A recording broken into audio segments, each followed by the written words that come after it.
এই জন্য দেখা যাবে হাসরের ময়দানে একজন আল্লাহর বান্দার নেকি প্রতি ওজন দেওয়া হবে রে।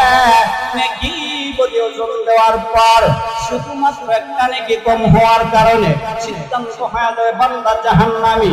আল্লাহ তাআলা ডাক দিয়ে বলেন, ফেরেশতারা রে, যারে যা ইউকালিকু বিআবদি ইলান নার, যারে ফেরেশতারা যা আমার বান্দাকে জাহান্নামের দিকে নিয়ে যা। এমনিতে বান্দা ডাক দিয়ে বলে, মালিক জাহান্নামে যাব কোনো বাধা নাই, তবে শুধুমাত্র একটা সুযোগ দেন, একটা সুযোগ দেন গো আল্লাহ। আসরের ময়দানে যাব, আত্মীয় স্বজনের কাছে যাব, মা বাবার কাছে যাব, ছেলে সন্তানের কাছে যাব, দেখি মালিক একটা নাকি শুধু ভিক্ষা করে আনতে পারে কিনা। আল্লাহ বলেন, বান্দারে আমি আল্লাহ তোকে সুযোগ দিয়া দিলাম, তুমি চলে যাও। এবার বান্দা হাসরের ময়দানে যাবে, সর্বপ্রথম মায়ের কাছে যাবে, গিয়া বলবে, ও আমার আম্মু, পৃথিবীর জমিনে তুমি আমাকে কতই না মহব্বত করেছো গো। 10 মাস 10 দিন পর্যন্ত আপনার গর্ভে ধারণ করেছেন, কত রজনী আমার জন্য আপনি ঘুমাতে পারেন নাই। ও মা, নিজে কষ্ট করেছ, কোনদিন আমাকে কষ্ট দেও নাই গো মা। আজকে শুধুমাত্র একটা নেকির জন্য জাহান্নামে যেতে হবে গো। শুধু একটা নেকি যদি দাও, তাইলে আল্লাহ তোর জান্নাতে চলে যাবে। মা ডাকতে বলবে, না না, পৃথিবীর জমিনে আমার কোন ছেলে ছিল না রে, অতএব তোমাকে কোন নেকি দিতে পারবো না। ইয়া রাব্বি নাফসি নাফসি বলতে বলতে কাঁদতে থাকবে। এবার ওই সন্তানটা বাবার কাছে চলে আসবে, আইসা বলবে, ও আব্বা জান, পৃথিবীর জমিনে আমাকে কত মহব্বত করেছ, নিজে না খেয়ে আমাকে খাবার খাওয়াইছ, নিজে পরিধান না করে আমাকে পরিধান করাইছো। বাবা, আজকে শুধু একটা নেকির জন্য জাহান্নামে যেতে হয়, শুধুমাত্র একটা নেকি দাও না রে বাবা, একটা নেকি দাও। এমনিতে বাবা ডাকতে বলবে, না না, পৃথিবীর জমিনে আমার কোন সন্তান ছিল না রে, অতএব আমি তোমাকে কোন নেকি দিতে পারবো না, তুমি আমার কাছ থেকে চলে যাও। ইয়া রাব্বি নাফসি, ইয়া রাব্বি নাফসি বলতে বলতে কাঁদতে থাকবে। এবার ভাইয়ের কাছে যাবে, ইয়া বলবে, ও আমার মহব্বতের ভাই, শুধুমাত্র একটা নেকি দাও, একটা নেকি যদি দাও আল্লাহর তরি জান্নাতে চলে যাব রে ভাই, না হয় জাহান্নামে যেতে হবে। এমনিতে ভাই ডাকতে বলবে, না না, পৃথিবীর জমিনে আমার কোন ভাই ছিল না রে, অতএব তোমাকে কোন নেকি দিতে পারবো না, তুমি আমার কাছ থেকে চলে যাও। আদর স্ত্রীর কাছে যাবে, একই জবাব দিবে, সন্তানের কাছে যাবে, একই জবাব দিবে, বন্ধু বান্ধবের কাছে যাবে, একই জবাব দিবে। কারণ একই জবাব দিবে আমার মালিক সেটা আগেই জানায়া দিয়েছেন। আল্লাহ তাআলা বলেন, ইয়াউমা ইয়াফিরুল মার'উ মিন আখিহি ওয়া উম্মিহি ওয়া আবিহি ওয়া সাহিবাতিহি ওয়া বানিহি।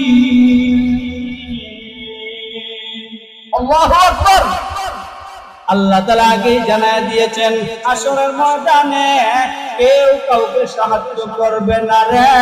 সন্তান বাবাকে সাহায্য করবে না, মা সন্তানকে সাহায্য করবে না, ভাই ভাইকে সাহায্য করবে না, স্ত্রী স্বামীকে সাহায্য করবে না, বন্ধু বন্ধুকে সাহায্য করবে না রে।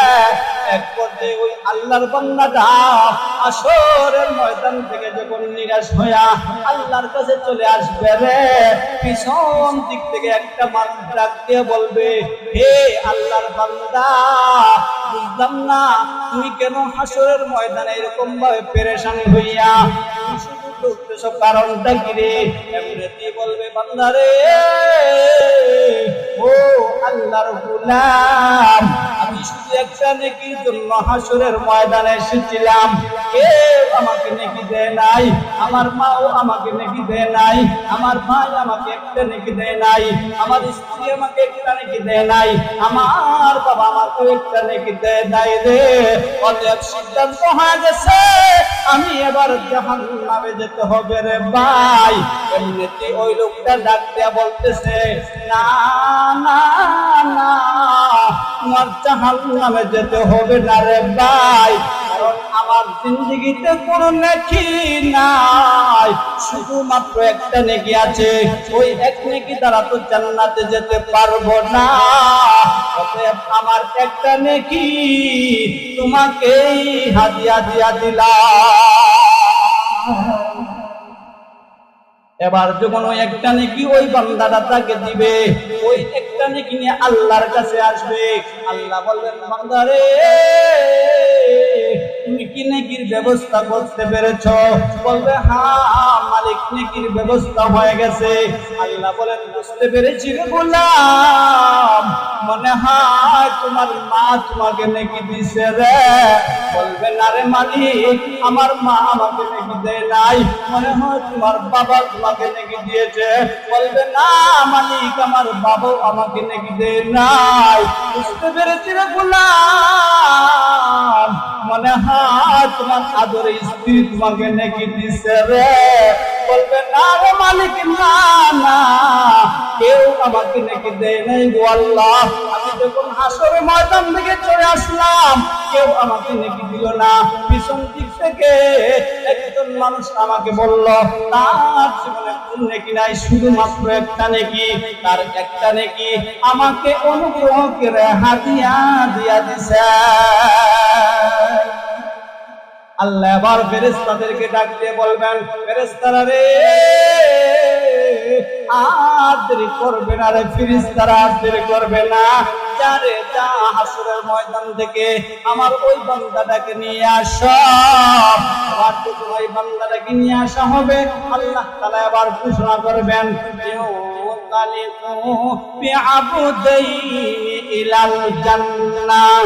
আল্লাহ বলবেন, ফেরেশতারা রে, যা রে ফেরেশতারা যা, আমার দুই বান্দাকে আমি আল্লাহর তরি জান্নাতের দিকে নিয়ে যা। এবার ফেরেশতারা আল্লাহকে প্রশ্ন করবে, ও মালিক, বুঝলাম না, একজনকে তার পরিপূর্ণ নেকের কারণে জান্নাতি, অপরজনের তো তার জিন্দেগিতে কোনো নেকি নাই, আরেকজনকে তার একটা নেকি দিয়ে দিল, কেমন করে জান্নাতি হয়?